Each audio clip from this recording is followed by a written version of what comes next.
Kita lanjutkan video part 3 penjelasan dari SDLC. Nah, di sini kita akan lihat aspek-aspek yang perlu diperhatikan. Nah, pada bagian induk dari proses pengembangan SDLC, pada bagian perancangan ya atau pembangunan, di sini ada 6 item. Nah, yang kita lihat di sini bagian pembangunannya ada 6 item ini, yaitu ada bagian survei. Nah, kita akan rincikan lagi.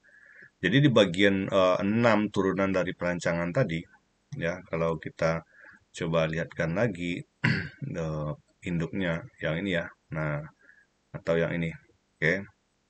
Nah ini kan tahapan pembangunan. Nah aspek yang perlu diperhatikan ya memang paling banyak perlu diperhatikan itu di bagian pembangunan seperti ini. Nah jadi kita akan jelaskan 6 item ini apa sih yang perlu kita lihat, gitu ya. Nah, kita lihat di sini survei. Nah, pada bagian survei yang dilakukan dalam tahapan pembangunan, itu perlu melihat yang namanya kebutuhan dari pengguna. Jadi, siap user yang akan menggunakan itu kita harus lihat betul. Ini yang menggunakan sistem ini siapa? Apakah petugas? Apakah pemimpinnya atau pimpinannya? Atau apakah seluruh petugasnya gitu ya? Atau mungkin ada bagian-bagian tertentu? Atau mungkin pasien juga menggunakan. Nah, itu perlu kita lihat kebutuhannya. Kalau petugas kebutuhannya apa? Kalau pasien kebutuhannya apa? Kalau petugas kebutuhannya untuk mengoperasikan, menginput, mengolah, nah tentu kita harus memperhatikan itu untuk bisa melanjutkan kepada tahapan analisis. Nah, ruang lingkupnya harus tidak jelas. Jadi bisa menjawab. Kalau ruang lingkup ini bisa menjawab pertanyaan seperti inilah ya. 5W1H. Jadi what, where, ya, who, why, nah when. Nah, jadi harus bisa menjawab itu. Ya, siapa yang menggunakan sistem? Kapan digunakan? Ya, bagaimana digunakan? Kenapa ini digunakan? Jadi harus bisa disurvei, ini harus bisa dimaksimalkan.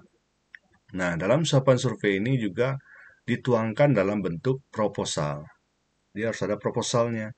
Kalau kita dalam merencanakan sebuah kegiatan atau sebuah pengembangan, itu harus dituliskan rincian-rinciannya semuanya.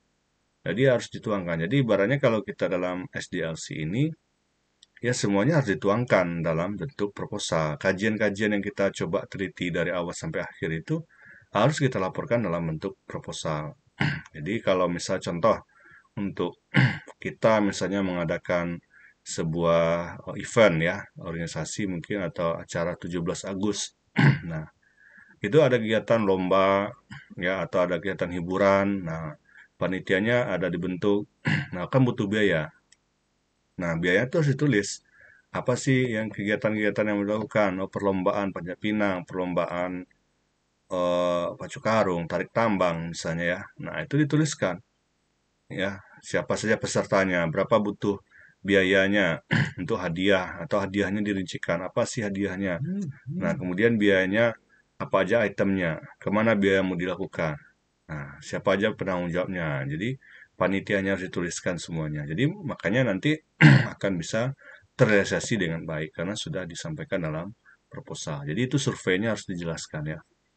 Nah, itu bagian survei. Jadi, berarti ini turunannya ya. Jadi, turunan yang ketiga ini bagiannya dari induk SDLC itu. Nah, kita lanjutkan pada tahapan analisis.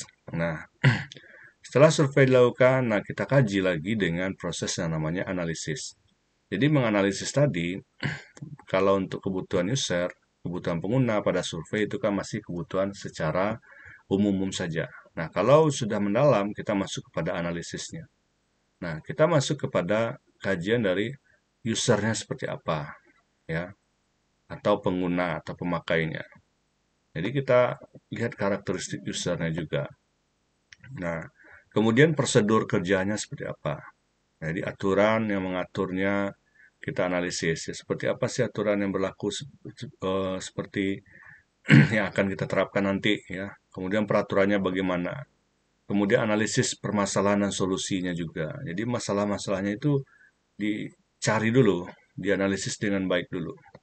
Makanya ini sangat kompleks ya kalau kita menggunakan SDLC ini beda ya dengan tadi di awal sekali orang membuat sistem itu dia langsung kerjakan saja. Nah, kalau itu cara-cara tradisional. Nah, ini kan udah cara yang profesionalnya supaya ini berjalan dengan baik. Intinya tadi itu ya, supaya sistem itu berjalan dengan baik dan bisa diimplementasikan berkelanjutan ya. Tidak hanya bertahan sistem itu hanya eh, 5 bulan, 1 tahun ya, tapi dia berjalan terus menerus ya, karena ada proses di situ namanya pemeliharaan juga.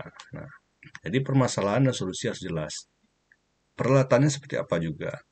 Apa sih alat yang akan digunakan atau dimanfaatkan nantinya gitu ya. Nah, kemudian perencanaannya juga harus dimatangkan, harus dirampungkan. Jadi walaupun nanti ada bagian perencanaan juga induknya, di analisisnya juga harus ada tahapan perencanaan, ada turunan perencanaan juga.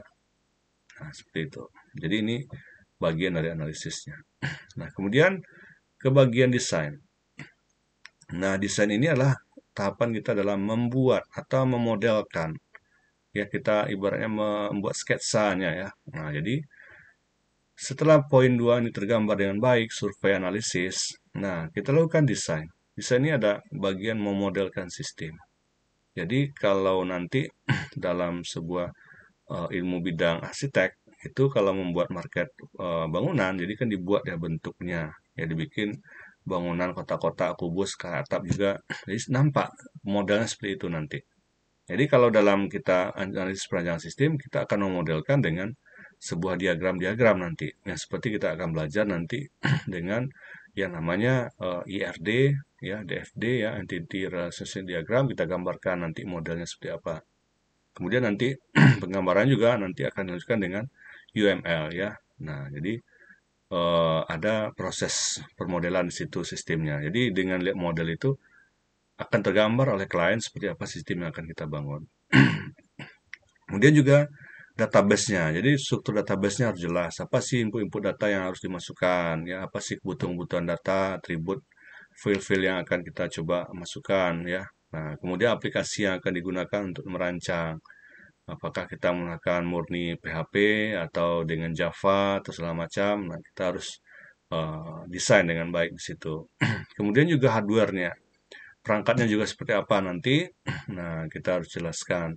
Jaringan juga, apakah ini menggunakan jaringan offline atau online. Nah, kita harus bisa mendesainnya dengan baik.